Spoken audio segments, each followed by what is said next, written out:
नमस्कार. येत्या 19 एप्रिल 2026 रोजी हिंदू संस्कृतीमधील सर्वात महत्वाचा दिवस म्हणजे अक्षय तृतीया. या अक्षय तृतीयेच्या दिवशी फक्त सोने खरेदी करणे एवढेच महत्व आहे की याच्या मागे काही गूढता आहे. म्हणजेच अक्षय तृतीयेचे आध्यात्मिक, वैज्ञानिक आणि ज्योतिषीय महत्व.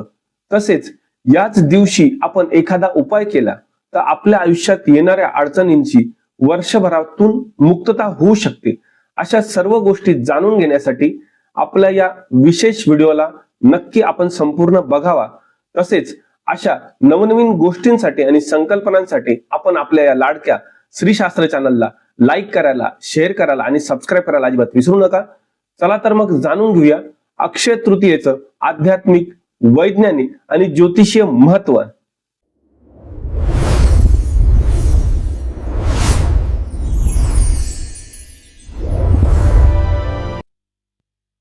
सर्वप्रथम बघूया आध्यात्मिक महत्व. याच दिवशी सतयुगाचा अंत होऊन त्रेतायुगाची सुरुवात झाली आणि याच दिवशी भगवान परशुराम यांचा जन्म झालेला असून शिवाय पवित्र गंगा आपल्या पृथ्वीवरती अवतरली होती. तसेच या दिवशी काही जे पुण्य केले जाते किंवा दान केले जाते त्याचा क्षय कधी होत नाही, म्हणजे त्याचा नाश कधी होत नाही, ते अक्षय राहते. त्याचमुळे तृतीया तिथीला आलेल्या या दिवसाला म्हटले जाते अक्षय तृतीया. आता आपण बघूया अक्षय तृतीयेचे वैज्ञानिक महत्व. अक्षय तृतीया ही वैशाख महिन्यात येते. वैशाख महिन्यामध्ये उन्हाळा असतो.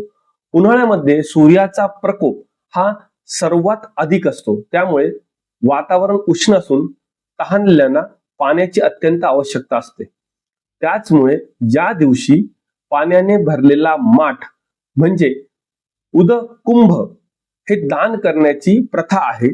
त्यामुळे आपल्या तहानलेल्या लोकांना पाणी मिळते. हे लक्षात घ्या. यामध्ये मोठे विज्ञान असून समाजकार्य देखील दडलेले आहे. त्यामुळे आपले साजरे करणारे सण आणि त्याचे महत्व हे वैज्ञानिक दृष्टिकोनातून आणि सामाजिक दृष्टिकोनातून खूप सारे महत्वाचे आहेत. आता आपण बघूया अक्षय तृतीयेचे ज्योतिषीय महत्व.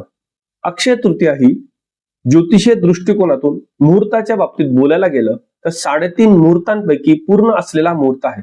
या दिवशी कोणतेही शुभ कार्याची सुरुवात करण्यासाठी अडचण नसते. कारण या दिवशी रवी हा स्वतःच्या उच्च अशा मेष राशीत असून चंद्र हा ऋषभ राशीत असतो. तर ऋषभ ही चंद्राची उच्च राशी आहे. थोडक्यात बोलायला गेलं तर रवी आणि चंद्र हे दोघेही स्वतःच्या उच्च राशीमध्ये असतात. आता रवी हा आहे आत्माकारक आणि चंद्र आहे मनाचा कारक. मग आत्माकारक ग्रह आणि मनकारक ग्रह जर उच्च परिस्थितीत असेल तर आपल्या पृथ्वीवरती यांची सकारात्मक ऊर्जा नक्कीच मिळते. आणि मन आणि आत्मा जर एकत्र असेल आणि आपण एखाद्या गोष्टीची सुरुवात केली तर ती नक्कीच उत्तम होते. त्यामुळे अक्षय तृतीयेला कोणत्याही गोष्टीची सुरुवात करण्यासाठी मनापासून केलेली उत्तम राहते आणि त्याचा पुढच्या बाबतीत प्रगती देखील उत्तम होते. म्हणून 3.5 मुहूर्तांमध्ये अक्षय तृतीयेचे महत्व जास्त आहे. विशेषतः रवी आणि चंद्राची ही एकत्रित परिस्थिती फक्त वर्षातून ह्या 2 ते 2.25 दिवसच असते.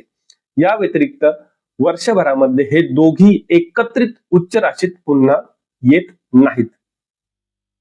तर आता आपणास अक्षय तृतीयेचे आध्यात्मिक, वैज्ञानिक आणि ज्योतिषीय महत्व तर समजलेच असेल. आता आपण बघूया आपल्या आयुष्यातील विविध अडचणींवरती मात करण्यासाठी सोपे आणि अनुभवी उपाय.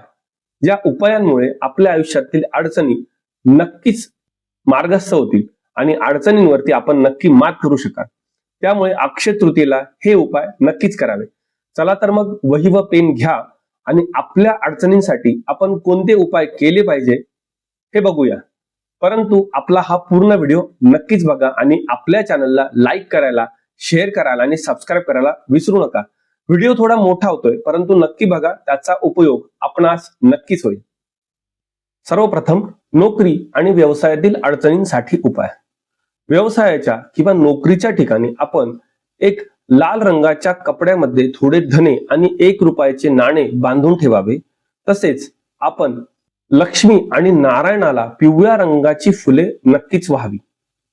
दुसरा उपाय, आर्थिक अडचणींवर मात करण्यासाठी किंवा धनप्राप्तीसाठी अक्षय तृतीयेला कमळगट्ट्याची माळ आपण माता लक्ष्मीच्या चरणी ठेवावी आणि पूजा करावी.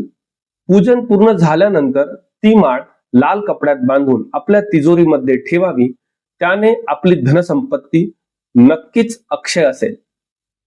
तिसरा उपाय, कर्जमुक्तीसाठी अक्षय तृतीयेच्या दिवशी 1.25 किलो मसुराची डाळ आणि 1.25 किलो गूळ एकत्रितपणे आपण एखाद्या व्यक्तीस दान करावा किंवा गायीला आपण खाऊ घालावा.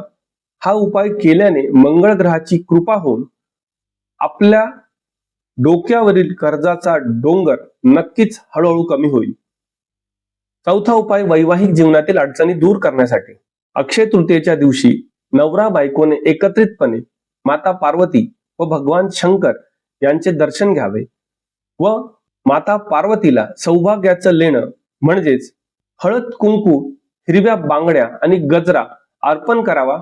नक्कीच आपल्या नात्यामध्ये गोडवा कायम टिकून असेल. पाचवा उपाय, कुटुंबातील कलह दूर करण्यासाठी अक्षय तृतीयेच्या दिवशी घरामध्ये धूप आणि कापूर नक्की जाळावा. त्यानंतर आपण एक पाण्याने भरलेला माठ, त्याला सर्वांनी एकत्रित हात लावून तो माठ गरजू व्यक्तीस दान करावा. हे केल्याने आपल्या कुटुंबातील कलह नक्कीच संपुष्टात येईल आणि नात्यांमध्ये गोडवा कायमस्वरूपी टिकून असेल.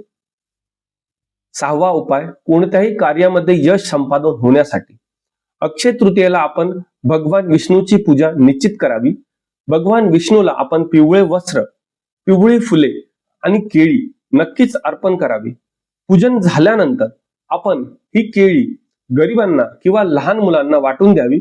हे केल्याने आपण हाती घेतलेल्या कार्यामध्ये आपल्याला नक्कीच यश संपादन करता येईल.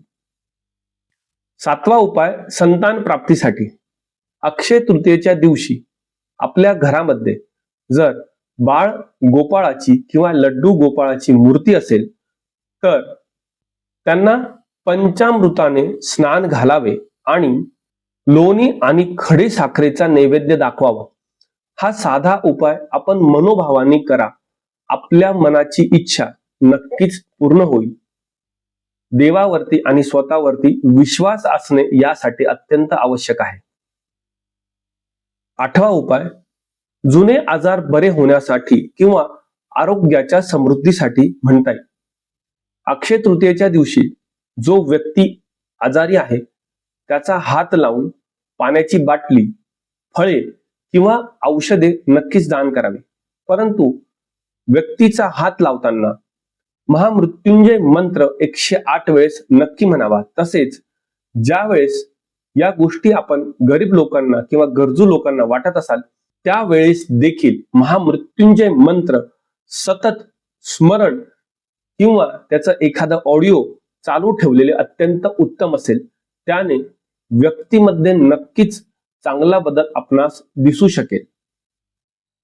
नववा उपाय, नकारात्मक ऊर्जा, काळी जादू आणि वाईट स्वप्नांचा नाश होण्यासाठी अक्षय तृतीयेच्या दिवशी सायंकाळी घराच्या दक्षिण दिशेला मोहरीच्या तेलाचा दिवा लावावा. सायंकाळी घरामध्ये भीमसेन कापूर आणि लवंग एकत्रित जाळून त्याची धुनी सर्वत्र पसरवावी आणि हनुमान चालिसेचे पठण करत राहावे. याने आपल्यावरती असलेल्या किंवा आपल्या घरातील वाईट नजरा किंवा काळी जादू अशा गोष्टींपासून नक्कीच मुक्तता होईल. 10वा उपाय, मानसिक शांती आणि नैराश्यातून बाहेर पडण्यासाठी अत्यंत आवश्यक आहे. अक्षय तृतीयेच्या दिवशी चंदन किंवा अष्टगंधाचा टिका आपण आपल्या कपाळावरती नक्की लावावा. तसेच या दिवशी पांढरी मिठाई किंवा तांदळाची खीर बनवून लहान मुलांना किंवा गोरगरिबांना नक्की वाटावी. याने चंद्राची स्थिती बळकट होईल आणि हा उपाय अत्यंत मनोभावाने करणे अत्यंत आवश्यक आहे.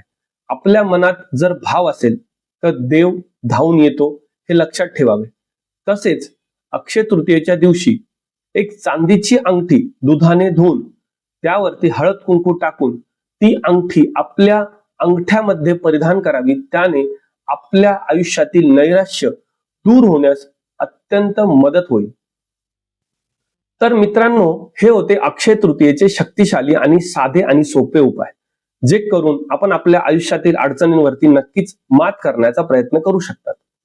तर यावर्षी फक्त सोने खरेदी करणे या मुद्द्यावर न राहता हे छोटे आणि साधे सोपे उपाय केल्याने आपण आपल्या आयुष्यात येणाऱ्या संकटांवरती मात करू शकतो. चला तर मग मला कमेंटमध्ये नक्की कळवा की आपण कोणता उपाय केला व तो उपाय केल्यानंतर आपणास काय अनुभव आला. तसेच आपल्या या उपायांच्या गोष्टीला आपल्या मित्रमंडळींपर्यंत आणि नातेवाईकांपर्यंत नक्की पोहोचवा. आणि अशाच प्रकारच्या ज्योतिष, आध्यात्मिक आणि वैज्ञानिक दृष्टिकोनातून आपल्या ज्योतिष शास्त्राच्या अभ्यासाला पसरवण्यासाठी आपल्या या लाडक्या श्री शास्त्र चॅनलला लाईक करायला, शेअर करायला आणि सबस्क्राईब करायला विसरू नका. तुमची साथ आमच्यासाठी अनमोल आहे आणि आम्ही कायम तुमच्या सोबत राहू हे पण सांगतो. चला तर मग पुन्हा भेटूया अशाच नवीन एखाद्या विशेष व्हिडिओमध्ये. आज मी तुमची रजा घेतो. शुभम भवतु.